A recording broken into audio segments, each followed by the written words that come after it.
How do you kill a ship that refuses to die? You can bomb it at Pearl Harbor, you can try to tear it apart with a torpedo, and when all else fails, you can even hit it with not one, but two atomic bombs. This is the story of that ship, a vessel that bore witness to the first day of America's war and the last terrifying weapon that ended it. This is the story of the United States ship Pennsylvania, the battleship that simply would not sink.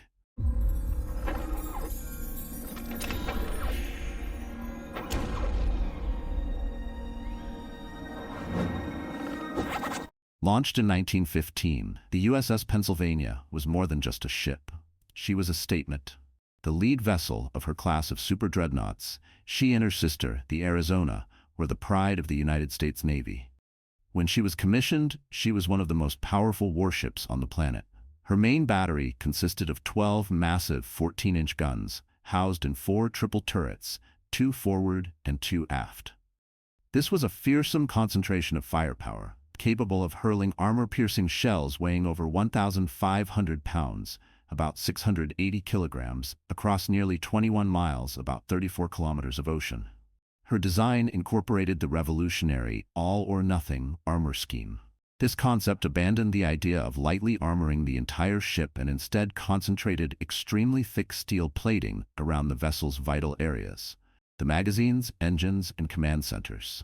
The main armor belt was an incredible 13.5 inches thick. The theory was simple. Any hit to these citadel areas would be repelled, and any hit to the unarmored ends of the ship would pass through without detonating, causing manageable flooding but leaving her core fighting ability intact. She was a floating fortress, built to give and take immense punishment. While she missed combat in the First World War, the Pennsylvania quickly assumed a role of immense prestige. In 1922, she became the flagship of the battle fleet, and later the flagship of the entire United States fleet. For 2 decades, she was the floating headquarters for the nation's top admirals. She was a symbol of American power, steaming from the Caribbean to the Pacific, endlessly practicing for a war that seemed both inevitable and abstract. Her crew, a small city of over 1,000 sailors and Marines, kept her in immaculate condition. She was the queen of the fleet, a majestic and powerful presence in any harbor she visited. As the 1920s gave way to the 1930s, the world grew darker, and the nature of naval warfare began to shift. The threat of air power was becoming undeniable. Between 1929 and 1931, the Pennsylvania underwent a major modernization. Her original elegant but vulnerable cage masts were replaced with sturdy, heavy tripod masts designed to support new, advanced fire control directors. Her anti-aircraft defenses were improved, and her guns were modified to allow for greater elevation, extending their range. She emerged from the shipyard looking tougher, more utilitarian, and better prepared for the challenges of a new era. But no amount of preparation could truly ready her for the morning of December 7, 1941. On that Sunday morning, the USS Pennsylvania was not moored on Battleship Row. By a stroke of luck, she was in dry dock number 1 at the Pearl Harbor Navy Yard, undergoing routine maintenance. This position would ultimately save her from the catastrophic fate that met her sister ship, the Arizona, and others like the Oklahoma and West Virginia. But it also made her a trapped, stationary target. She was a wounded lion in a cage, unable to maneuver, her hull completely exposed to the sky. When the first wave of Japanese planes screamed in over the harbor, the Pennsylvania was high and dry. The chaos was instantaneous. At around 8 o'clock in the morning, her crew, many preparing for morning colors or a peaceful Sunday ashore, were jolted by the thunder of explosions. On board, machinist Earl Higgins saw a plane drop a torpedo aimed at the battleship Nevada. He sounded the general quarters alarm, and the Pennsylvania's crew rushed to their battle stations. Within minutes, her anti-aircraft machine guns, some of the few that were immediately ready, were blazing away at the attackers, making her one of the very first battleships to return fire. The Japanese pilots knew the value of the ship in the dry dock. They swarmed her, but the surrounding Navy Yard structures made a perfect torpedo run impossible. They had to rely on bombs. One 550-pound, approximately 250-kilogram, armor-piercing bomb found its mark. It struck the boat deck on her starboard side, near her number 9 5-inch gun. The bomb tore through the deck and detonated inside a casemate below, killing the entire gun crew. The blast ripped a hole in the ship, and the resulting fire raged, but her vital armor belt held. The fortress was working as designed. However, the greatest danger to the Pennsylvania came not from a direct hit, but from what was happening directly in front of her. Sharing the dry dock were two destroyers, the USS Cassin and the USS Downs. Both ships were hit by multiple bombs and set ablaze. The fires quickly became uncontrollable infernos, fed by fuel oil and ammunition. The heat was so intense it warped the destroyers' hulls. Then their depth charges and torpedoes began to cook off. The Cassin was blasted from its keel blocks, rolling over against the Downs. A massive explosion sent a tidal wave of fire, shrapnel, and burning oil crashing against the Pennsylvania's bow. One of the Downs' torpedo tubes, weighing half a ton, was hurled through the air and slammed into the Pennsylvania's forecastle. The dry dock became a pit of hell. The Pennsylvania's crew fought a two-front war, one against the Japanese planes still strafing them, and another against the roaring fires from the destroyers threatening to engulf their ship. To prevent more explosions, the decision was made to flood the dry dock. Water surged in, quenching some of the flames and lifting the Pennsylvania, but the burning oil from the destroyers rose with it, clinging to her hull. In the end, 15 of her men were killed, 14 were missing, and 38 were wounded. She was battered, scorched, and damaged, but she was alive. As the smoke cleared over Pearl Harbor, the Pennsylvania, sitting amidst the wreckage of two destroyers, was a grim but potent symbol of survival. While the nation reeled, the Pennsylvania began her long road back. After temporary repairs at Pearl Harbor, she steamed under her own power to the Mare Island Navy Yard in California. There, she would not just be repaired, she would be reborn. From March to July 1942, she underwent one of the most extensive reconstructions of any Pearl Harbor survivor. What emerged was a ship that was almost unrecognizable. The old, elegant tripod masts were gone completely. In their place stood a modern, compact tower superstructure, similar to those on the newest American battleships. This new structure was packed with the latest radar and fire control systems, but the most dramatic change was in her silhouette, which was now dominated by a staggering amount of anti-aircraft weaponry. Her old 5-inch guns were replaced with 8 new dual-purpose 5-inch 38 caliber guns in 4 twin mounts. These were arguably the best anti-aircraft guns of World War II, capable of throwing up a deadly curtain of flak. They were supplemented by 10 quadruple mounts of 40mm Bofors guns and over 50 single 20mm Oerlikon cannons. The battleship that had been vulnerable to air attack at Pearl Harbor was now a floating fortress of anti-aircraft fire, bristling with guns. She was no longer the graceful queen of the fleet. She was an instrument of vengeance. Her first mission was a trial by ice and fire. In May 1943, the reborn Pennsylvania steamed north to the frigid waters of the Aleutian Islands. As the flagship of the amphibious task force, she supported the landings on Attu Island. Her 12 14-inch guns, for the first time in their nearly 30-year history, fired in anger. They pounded Japanese positions, shaking the island with their thunder. This was followed by an operation against Kiska Island. The Aleutians campaign was a brutal shakedown cruise, testing the ship and her new equipment in some of the world's harshest weather. She passed the test. From the freezing north, the Pennsylvania sailed to the sweltering heat of the Central Pacific, where she would find her true calling for the remainder of the war: shore bombardment. In the Great Island Hopping Campaign, the old, slow battleships were the battering rams that smashed open the doors to heavily fortified islands. The Pennsylvania became a master of this brutal craft. Her sailors gave her a new nickname, Old Falling Chunks, for the sound of her massive 1,500-pound shells raining down on enemy positions. Her battle honors read like a map of the Pacific War. In November 1943, she supported the Marine landings on Macon Atoll. In February 1944, she pulverized the defenses of Kwajalein and then moved on to Eniwetok. In June and July, she was off the coast of Saipan, providing fire support for one of the bloodiest battles of the campaign, before moving on to bombard the nearby island of Guam.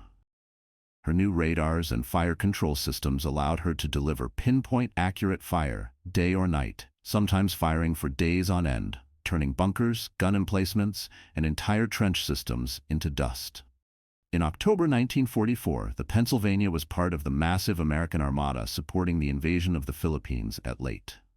It was here that she would participate in one of the most famous naval actions in history, the Battle of Surigao Strait.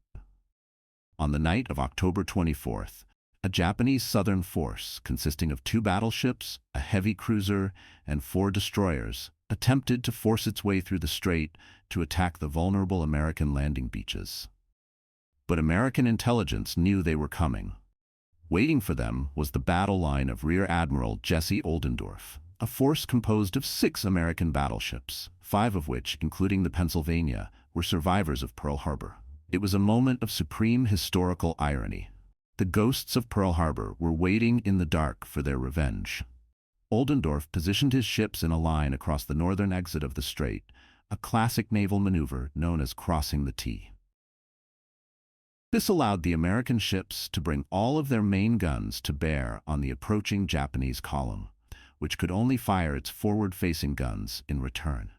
As the Japanese ships steamed into the trap, American destroyers and patrol boats attacked first with torpedoes, sinking one of the battleships and crippling several other vessels. Then, at 3:51 in the morning, the order was given to the American battle line. The cruiser USS West Virginia, equipped with the latest fire control radar, opened fire first, landing a direct hit on the lead Japanese battleship with her first salvo. The Pennsylvania's turn came moments later. Her crew, eager for a shot at the enemy, sent shells from her 14-inch guns screaming into the darkness.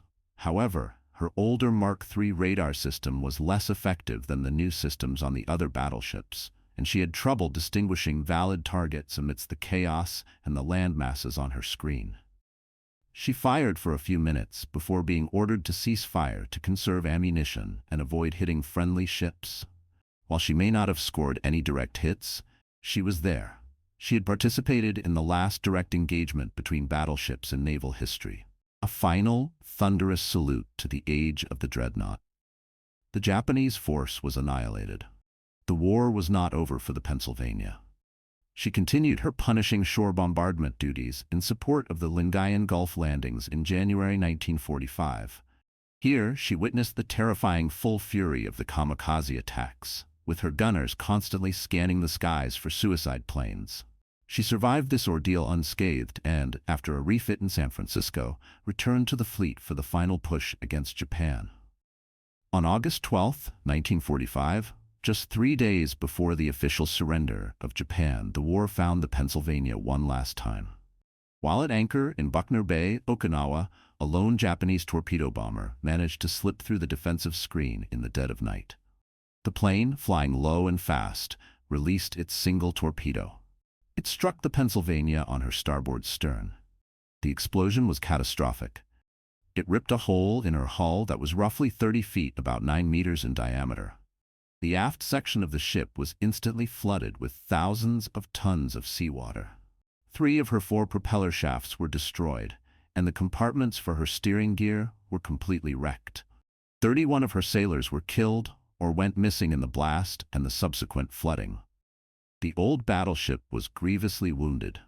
She settled heavily by the stern, and for a time it seemed she might actually sink. But the resilience of the ship was matched by the heroism of her crew.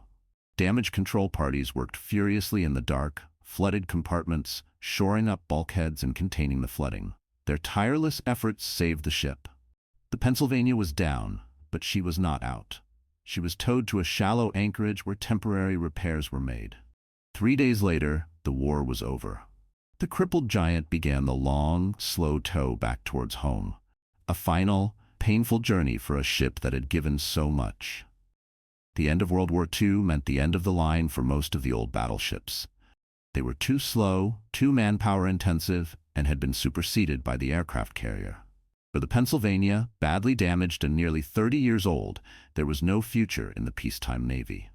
But the atomic age had one last, surreal mission for her.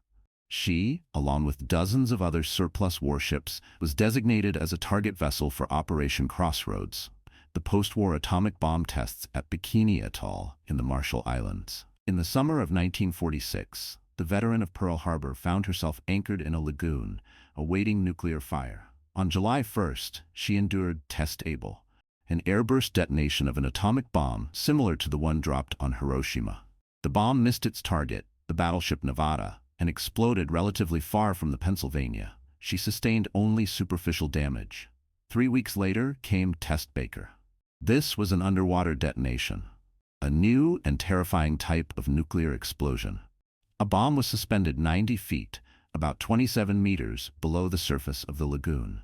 When it detonated, it unleashed a monstrous shockwave and threw a column of 2 million tons of water and radioactive spray into the air. The Pennsylvania, positioned less than 1,000 yards from the blast, was lifted up by the pressure wave and then slammed back down. She was drenched in a deluge of intensely radioactive water. Her hull was battered, her systems were wrecked, and she was now one of the most radioactive places on Earth. But she was still afloat. The ship that survived Pearl Harbor and a Japanese torpedo had now survived 2 atomic bombs. Too contaminated to be properly decommissioned or scrapped, the tough old battleship was towed to Kwajalein Atoll. There, she sat for nearly 2 years, a ghost ship used for radiological studies. Finally, on February 10, 1948, the end came. Her seacocks were opened, and she was scuttled in deep water off the coast. The USS Pennsylvania, the queen of the fleet, the survivor, the atomic veteran, slipped beneath the waves for the final time, carrying her silent history with her. From the age of coal and steam to the terrifying dawn of the nuclear era, the USS Pennsylvania's career was a mirror of the tumultuous first half of the 20th century. She was a ship that began as a symbol of national pride, became a symbol of defiance in the face of disaster, served as a relentless instrument of war, and ended as a nuclear test subject. She was never the fastest or the most technologically advanced ship of her time, but her story is one of incredible endurance. She absorbed every punch the enemy and even her own side could throw at her, and she never gave up. So, what do you think is the most incredible part of the Pennsylvania's story? Her survival at Pearl Harbor? Her role in the last battleship duel? Or the fact she withstood 2 atomic blasts? Let us know your thoughts in the comments. And if there's a legendary warship, a forgotten battle, or a military topic you're dying to see covered, drop your mission briefings for us below. We read every single one. If you enjoy these deep dives into military history and want to ensure you never miss an investigation, make sure you are subscribed to the channel. Thank you for watching.